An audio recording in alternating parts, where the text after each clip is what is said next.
I remember having trouble with my diet, or at least staying consistent with it, because a couple years ago I tried to lose weight, right?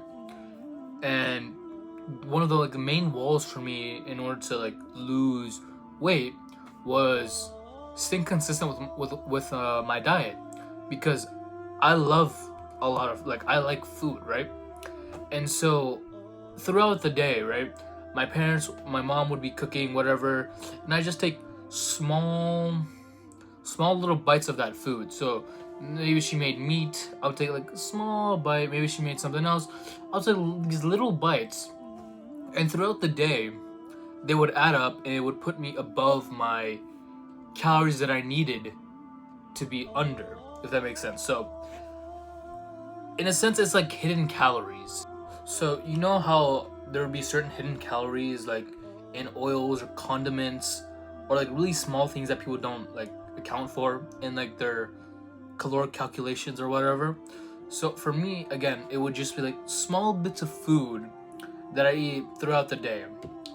Maybe a small bite of pizza, or small piece of meat.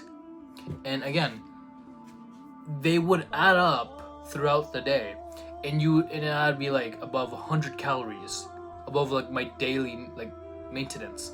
When I needed I was above 100 calories when I needed 2,300 calories for my cut. So if you want to get free coaching with me for anything related to fitness or diet, you can click the first link down in the description, and you can sign up for a free coaching call with me.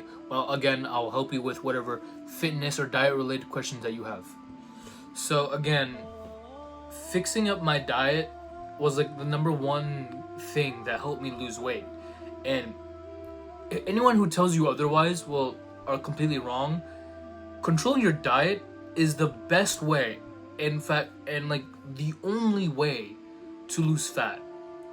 There's no denying it. And one way to do that, or to get really good at staying consistent on your diet, is by making it a habit through the autopilot mode in your brain. So in order to get, or to start getting control of your diet on autopilot mode, you first got to start small, and then as you get better and better, it'll get bigger and bigger, or you'll get more and more control with your diet. So as an example, right, let's say you're just a fat guy who's just new to fitness and diet, right, and you want to lose weight or lose fat, right, and you have a history of binge eating food. What you're gonna do, the best solution for sustainability, and I'd suggest, is switch one meal, or one random meal that you eat every day of your life, whatever. Switch it out for a completely new and healthy meal. That's it. Just do that one thing and see how long you can stick for it.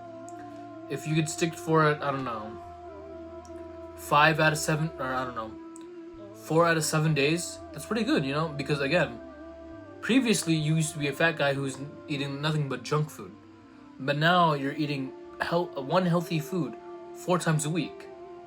You just want to do that over and over and over again.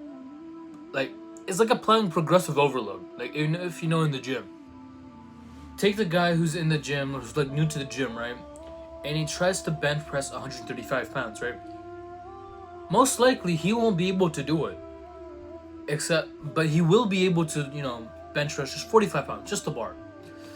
And so he just sticks to the bar. He gets stronger week by week, does progressive overload, and eventually he gets strong enough to do 135 pounds on the bar. This same analogy applies to your diet, right? So if you went from an unhealthy fat person, or kind of overweight, extra couple pounds, and you've been eating complete shit for your whole life, and you want to change your life around, eat better food, be healthier, and look healthier, you're not gonna be able to do it in one go. That's just not feasible, because your body needs to adapt, needs to get used to it, especially the mental side of it, because again, for the last couple of years, or the last entirety of your life, you've just been in autopilot mode, just eating whatever. So now transitioning to like eating consciously is gonna be hard. So that's what we gotta do. We gotta apply progressive overload by gradually increasing how much healthy or how less we eat day by day, week by week, month by month. So again, just to recap, you need to get your body and mind mentally prepared and accustomed to eating healthy. So you gotta gradually increase like the volume of healthiness that you're eating. And I know that doesn't make sense, but bear with me. And because again, I'll go back to the example. If you start by eating one healthy meal a day, just one, nothing else changes, right? And you do that all for 7 days for a week, the next week you do 2 healthy meals. But this time it'd be 2 healthy meals sporadically throughout the week. So it'd be like you're still eating the one healthy meal, right? But like on some of the days you just add another one, right? And then rinse and repeat. You try to get that to 7, try to get that to a full week, and then the third week you try to go for all 3 healthy meals, and then so on and so forth. But yeah,